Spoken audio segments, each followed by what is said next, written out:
Coba deh ingat-ingat lagi, kapan terakhir kali kamu harus ngomong di depan banyak orang? Sering sih ya. Mau di situasi formal atau informal, Iya kan? Mungkin presentasi di kantor, atau ngasih sambutan singkat di acara nikahan teman. Waktu nyiapin materinya, pertanyaan pertama yang muncul di kepala biasanya apa sih? kalau tebakan saya sih pasti, duh, enaknya nulis apa ya? Nah, itu dia. Tapi sumber yang kita bedah kali ini bilang ada pertanyaan lain yang jauh-jauh lebih penting dan lebih kuat dari itu. Betul. Oke, jadi kali ini kita bakal bedah tuntas bab 3 dari sebuah buku yang ditulis sama mantan penulis pidato Gedung Putih.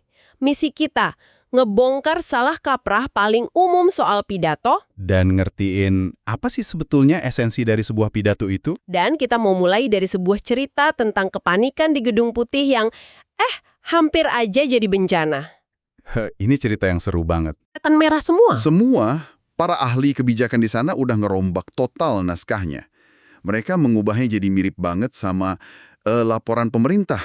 Kaku, teknis, penuh jargon. Nah, disinilah biang keladinya. Buat para ahli kebijakan itu, pidato itu ya cuma dokumen.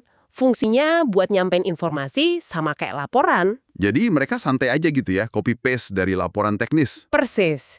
Si penulis pidato baru ini udah hampir nyerah sampai akhirnya mentornya datang dan bilang satu kalimat yang mengubah segalanya. Apa tuh? Mentornya bilang, nggak usah pusingin mereka. Tulis aja apa yang menurut kamu seharusnya Obama katakan. Wow, jadi dia nulis ulang semuanya dari nol. Pakai instingnya ya. Betul. Dan hasilnya, draft baru itu disetujui. Pidatonya sukses besar. Cerita ini pas banget ya, karena langsung nunjukin inti masalahnya. Banyak banget orang pinter yang salah kaprah soal apa itu pidato. Fatal banget kesalahpahamannya. Mereka pikir pidato itu cuma soal mindahin teks dari kertas ke telinga audiens. Padahal itu dua dunia yang beda banget. Dan ini membawa kita ke ide besar pertama dari sumber kita. Oke, mari kita bedah. Silakan. Ide besarnya adalah, pidato itu bukan artikel, bukan esai, apalagi buku. Semua itu kan kita konsumsi sendirian ya. Betul, dalam keheningan pikiran kita sendiri. Nah, sebaiknya sumber ini negesin kalau pidato itu adalah sebuah pertunjukan, sebuah performance. Mirip kayak drama di atas panggung. Bahkan Obama sendiri pernah bilang, pidato publik itu dalam banyak hal punya unsur teater di dalamnya. Konsep pertunjukan ini bukan kiasan doang berarti ya? Bukan sama sekali. Ini perbedaan fundamental. Ada dua elemen kunci yang dimiliki pidato, tapi nggak dimiliki sama teks tertulis. Pertama, pidato itu punya penonton langsung. Momen kebersamaan gitu ya? Tepat. Sebuah pengalaman yang dibagi antara satu manusia yang bicara dan sekumpulan manusia lain yang mendengarkan di waktu dan tempat yang sama. Bahkan lewat Zoom sekalipun, ada rasa kebersamaan live itu. Beda banget sama baca buku di kamar sendirian. Kalau baca kan kita bisa berhenti, mikir, terus lanjut lagi. Nah, itu dia. Dan itu nyambung ke elemen kedua yang mungkin paling krusial. Apa itu? Pidato itu dirancang untuk didengar, bukan untuk dibaca. Audiens kamu itu nggak megang naskah di tangan mereka kan? Tentu nggak. Kalau ada kalimat yang kelewat, mereka nggak bisa pencet tombol rewind. Artinya, setiap kalimat, setiap kata, bahkan setiap jeda, harus jernih dan gampang ditangkap oleh telinga. Kalimat yang rumit di kertas bisa jadi bencana pas diucapin. Bencana. Tapi tunggu dulu. Buat banyak orang, termasuk aku nih, dengar kata pertunjukan atau performance itu justru bikin makin deg-degan. Kenapa tuh? Kesannya kita harus jadi aktor, harus pura-pura. Padahal kita cuma mau nyampein ide. Rasanya tekanannya jadi lebih besar. Gimana tuh? Pertanyaan bagus banget. Dan ini jebakan yang sering bikin orang salah langkah. Oh ya, Ketika kita bilang pertunjukan, bukan berarti kamu harus jadi orang lain. Justru sebaliknya. Membingkai pidato sebagai pertunjukan itu sebenarnya memberdayakan. memberdayakan gimana? Karena itu artinya kamu yang pegang kendali atas pengalaman audiens.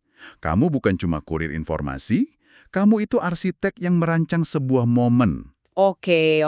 Ini mengubah cara pandang. Dan ini membawa kita ke peran utama dalam pertunjukan itu. Ya itu. Diri kita sendiri, si pembicara. Kalau pidato itu pertunjukan, berarti kita bintang utamanya. Dan kabar baiknya, kamu udah di-casting dengan sempurna untuk peran ini. Yaitu peran menjadi diri sendiri, audiens itu pengen dengerin kamu kan, bukan orang lain. Ini poin yang sangat-sangat penting.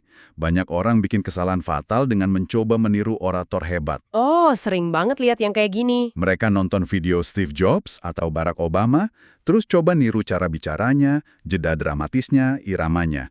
Sumber ini ngasih peringatan keras, jangan lakukan itu. Kenapa? Apa ruginya? Karena itu bakal terasa palsu, nggak otentik, dan justru ngerusak kredibilitas kamu. Ini ngingetin aku sama pengalamanku presentasi besar di kampus dulu. Aku nonton TED Talk berkali-kali dan coba niru gaya salah satu pembicara favoritku. Gimana hasilnya? Lengkap dengan gerakan tangan dan intonasinya. Hasilnya aneh banget. Aku bisa lihat dari muka audiens kalau mereka ngerasa canggung, karena itu jelas bukan aku. Kayak pakai baju kekecilan. Persis seperti itu. Peniruan itu menciptakan jarak. Audiens jadi susah buat terkoneksi sama kamu. Mereka nggak mau nonton tiruan Obama, mereka mau dengerin kamu. Suara asli kita ya? Suara asli kamu, cara kamu bercerita, bahkan kegugupan kamu yang otentik, itu semua aset terbesar kamu. Tentu, kita bisa belajar teknik, tapi bukan meniru kepribadian, beda jauh. Aku setuju soal keaslian itu penting. Tapi gimana kalau diri asli kita itu pemalu atau cara ngomongnya agak monoton? Apa kita harus pasrah aja jadi diri sendiri yang membosankan? Nah, ini dilema klasik. Jawabannya ada di tengah-tengah. Jadilah diri sendiri, itu bukan berarti jangan berusaha. Oke, maksudnya? Maksudnya adalah, temukan versi terbaik dari dirimu yang otentik di atas panggung. Gini deh, kamu pas lagi ngobrol seru sama sahabat dekat kamu, pasti lebih ekspresif dan bersemangat kan? Oh, jelas. Beda banget. Nah, itulah diri kamu yang perlu kamu bawa ke atas panggung. Bukan menciptakan kepribadian baru, tapi mengamplifikasi sisi terbaik dari kepribadianmu yang sudah ada. Itu bukan akting, itu namanya menyalurkan energi. Oke, itu ngejelasin banyak hal. Jadi bukan soal jadi orang lain, tapi soal menampilkan versi diri kita yang paling terkoneksi. Dan ngomong-ngomong soal koneksi, Nah, ini dia. disinilah ceritanya jadi super menarik. Obama pernah ngegambarin momen-momen ajaib pas pidato. Dia bilang, ada saat-saat di mana arus emosi seakan mengalir bolak-balik antara kamu dan audiens. Kayak ada setrum di udara gitu ya. Persis, dia bilang seolah-olah hidupmu dan hidup mereka tiba-tiba menyatu. Apa yang luar biasa di sini adalah perasaan setrum itu ternyata bukan cuma kiasan buitis. Ada dasar ilmiahnya. Serius? Gimana tuh? Sebuah studi di Princeton, dipimpin peneliti namanya Uri Hassan, melakukan eksperimen yang brilian. Mereka pakai mesin fMRI buat memindai otak pembicara dan pendengarnya secara bersamaan. Tunggu. Jadi mereka bisa lihat aktivitas otak pembicara dan pendengar secara real time? Itu gila banget. Gila banget. Dan yang mereka temukan lebih gila lagi. Apa itu? Hasilnya mencengangkan. Ketika si pembicara bercerita dan komunikasi berjalan lancar, pola gelombang otak para pendengar mulai sinkron dengan pola gelombang otak si pembicara. Otak mereka benar-benar klik dan mulai beresonansi di frekuensi yang sama. Fenomena ini mereka sebut neural coupling, penyelarasan saraf. Itu luar biasa. Jadi secara harfiah, otak kita bisa bersatu. Ini berarti sebagai pembicara, kita bisa secara sadar mendorong terjadinya penyelarasan ini dong. Kita bisa. Dan disitulah letak kekuatannya. Uri Hasson menjelaskan, semakin kuat penyelarasan ini, semakin baik tingkat pemahaman yang terjadi. Jadi komunikasi itu beneran nyambungin otak ya? Tepat. Studi menunjukkan neural coupling ini jadi jauh lebih kuat ketika pembicara pakai cerita, emosi, dan bahasa yang visual. Ketika kamu bikin audiens bisa ngebayangin dan ngerasain, kamu secara aktif ngajak otak mereka buat sinkron. Sebaliknya, kalau cuma bacain daftar data yang kering, Penyelarasan itu hampir tidak terjadi. Otak mereka nggak klik. jadi pas kita ngerasa nyambung banget sama audiens, itu bukan cuma perasaan, tapi itu fenomena neurologis yang nyata. Ini keren banget. Sekarang mari kita lihat contoh nyatanya. Donovan Livingstone. Ini contoh yang sempurna. Ceritanya gini, Donovan terpilih buat ngasih pidato kelulusan di Harvard. Topiknya berat, ketidaksetaraan ras dalam sistem pendidikan. Dia tahu pidato standar nggak akan cukup. Nggak akan cukup ngena di hati. Jadi, alih-alih pidato biasa, dia membawakan spoken word poetry. Sebuah pilihan yang berani banget. Banget. Dan cara dia mempersiapkannya itu benar-benar menjiwai filosofi, pidato adalah pertunjukan. Bukan lagi soal nulis esai, ini soal merancang pengalaman. Betul, untuk tahap penulisan, dia nggak duduk di depan laptop. Dia justru dengerin musik dari Chance the Rapper. Mencari ritme dan alur ya. Untuk Om Tuhan, dia bilang bacain puisinya di depan cermin mungkin 100 kali. Tujuannya bukan cuma buat hafal, tapi buat merasakan setiap kata. Bener. Dan terakhir, kostum. Dia nggak cuma pakai toga biasa, dia menambahkan selendang kente khas Afrika Barat di atas jasnya. Setiap elemen dipikirkan matang-matang untuk membangun sebuah pesan. Dan hasilnya? Meledak. Benar-benar meledak. Dia nggak cuma bicara kepada audiens, tapi bersama mereka. Sebelum mulai, dia memompa semangat mereka. Ada momen di mana dia berhenti dan audiens menyemangatinya untuk lanjutkan. Iya, itu udah bukan pidato satu arah. Itu udah jadi dialog, sebuah ritual bersama. Dia sendiri bilang, kata-kata di atas kertas itu berharga, tapi pertunjukanlah yang membuatnya benar-benar mengena. Dia menciptakan pengalaman bersama itu. Dan itu sebabnya viral. Tepat, dia berhasil menciptakan neural coupling dalam skala massal. Kisah ini jembatan sempurna ke bagian terakhir yang paling praktis.